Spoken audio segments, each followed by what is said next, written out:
Hi friends, I'm coming to you today again from Heath, where the first shovel of dirt was turned for the construction of the Ohio and Erie Canal. This is part of the lock wall that was originally here in this spot. The Ohio canals owe their beginnings to Alfred Kelly, who championed the cause of building a canal system in Ohio so that crops from the rich Ohio farmlands could be delivered to areas outside of the state. Canal boats did not have motors to move them along. Instead, mules pulled the boats from tow paths along the sides of the canal. The mule team would usually be led by several young boys taking turns prodding the stubborn animals along the tow path. The boys earned about $20 a month. Now remember, this is in the 1820s and 30s. The boys and the mules would work 5 to 6 hour shifts, and canal boats would keep 2 sets of animals. One set would rest while the other pulled. On the canal boat, a small barn was set up in the middle compartment where the resting set of animals would stay. Mules were used primarily for cargo loads. There were some canal boats that were used specifically for passenger service. These canal boats had nicer accoutrement, and they were usually pulled by teams of horses instead of mules. Now, because a load of people weighs less than a load of produce, and because horses are faster than donkeys, passenger canal boats moved faster than the cargo boats. So it didn't take long to realize that speed limits had to be imposed on these faster boats in order to reduce the soil erosion caused by their wake. Now, I have donkeys on my mind this week because this Sunday, our scripture passage includes a talking donkey. Did you know that there's a talking donkey in the Bible?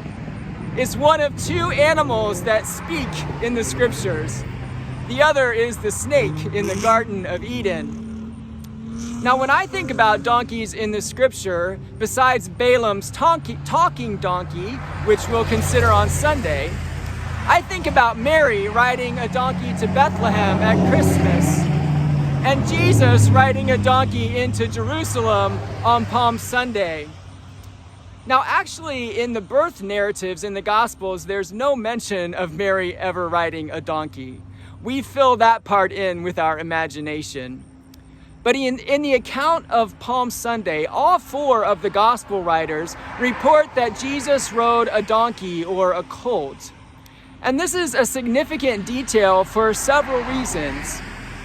One is that it fulfills the prophecy of Zechariah, chapter 9, verse 9. Rejoice greatly, O daughter Zion. Shout aloud, O daughter Jerusalem.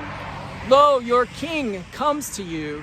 Triumphant and victorious is he, humble and riding on a donkey, on a colt, the foal of a donkey. Another reason is that the lowly donkey is a symbol of peace. Smaller than a horse and gifted with cautiousness that can sometimes be interpreted as stubbornness, donkeys were not usually used during times of war. Instead, they were animals that were used in the peaceful daily life of agriculture and trade. And finally, the donkey is a symbol of Jesus' connection with the common people.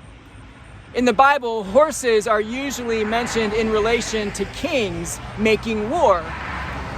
Donkeys, on the other hand, are common animals for common people who are just trying to make ends meet. The message is that Jesus is the king, but a different kind of king than the world of power and politics expects. He is the king who humbly serves, who wins respect through peace, and who cares for all people alike. Jesus is the kind of king that I want to serve. How about you? Thanks for listening. I'll see you again tomorrow.